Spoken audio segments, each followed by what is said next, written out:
Pray for Israel. World politicians and celebrities are currently singing their prayers in unison for Israel. A traumatic and devastating period for Israel and for the world. National landmarks are being shone blue and white in solidarity, and media outlets are furiously condemning Palestinian terror in outrage. Do you support what Hamas launched? Do you condemn what Hamas did?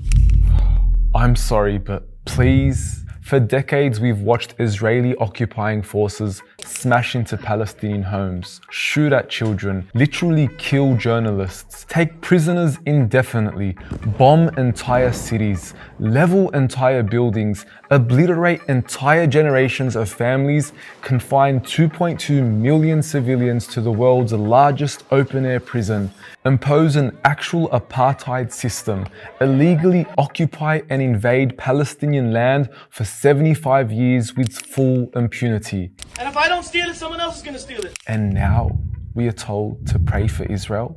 How many times Israel have committed war crimes? Do you start by asking them to condemn themselves? Have you? You don't.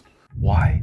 Because for the first time in history, the occupied have decided to take a stance against their occupier. For the first time, Palestinians have decided to resist their invaders, and media outlets are not having it. I mean, these are the same voices that vehemently told us how Ukrainians deserve their right to sovereignty and the right to resist their Russian occupiers. But Palestinians, unfortunately, Palestinians must learn to forfeit their right to sovereignty and simply accept to live under an apartheid state. All the while, they twiddle their thumbs. They must learn to simply allow their occupiers to invade their lands, steal their homes, and subject them to a relentless blockade for 15 years. They must learn to tolerate their children being shot at arbitrarily and watch their sacred sites desecrated and repeatedly invaded. So Ukraine, do your thing, resist, and take our money while you're at it. But Palestinians, keep it together. The hypocrisy is deafening. Yet if someone in particular takes the crown, it's perhaps Australia's own Prime Minister. Israel, of course, has a right to defend itself. Mr. Anthony Albanese, who is currently spending his days and nights campaigning for the marginalised Indigenous people of Australia to give them a voice, because they have suffered far too long at the hands of their European colonisers.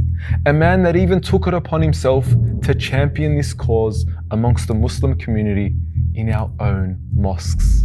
Yet I guess things are different for Mr. Albanese when the colonisers are not the British, but the Zionists. When your invaders are not Captain Cook and co, but the Israeli occupying forces.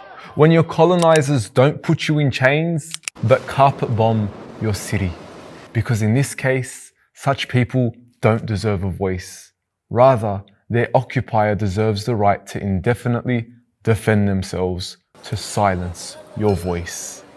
And while we obsess over Israel's right to defend itself, perhaps we should be asking, against who? We are talking about one of the most powerful and well-funded armies in the world. An army that has access to billions of dollars of US funding. An army that has space assets, advanced fighter jets, high-tech armed drones, and let's not forget, nuclear weapons. This army has the right to defend itself against an army that is using improvised hang gliders. And it's not just the Israeli army's sheer power, but also their track record of war crimes, their history of attacking schools, hospitals, and totaling death counts in disproportionate numbers. And most shockingly, an army that acts with absolute impunity and zero remorse. This is an army that, as we speak, is promising to cripple an already crippled city. The death toll has already surpassed 1,000, and they've turned off the electricity in Gaza, blacking out hospitals and restricting patients from receiving treatment. It truly is a David versus Goliath moment, and I assure you, Israel is not David in this fight. So while yes, we pray for peace and security in Palestine, I think it's important to understand that there can be no peace while we conveniently ignore the reality on the ground. As Malcolm X famously once said, "If you stick a knife in my back, 9 inches and pull it out 6 inches, there's no progress.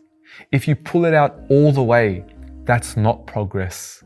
The progress is healing the wound that the blow made, and they won't even admit the knife is there. So acknowledge the apartheid, acknowledge the knife. Acknowledge the fact that there is an illegal occupation, that there's an inhumane siege crippling the people of Gaza, and remove this knife before you speak about peace, freedom, and progress.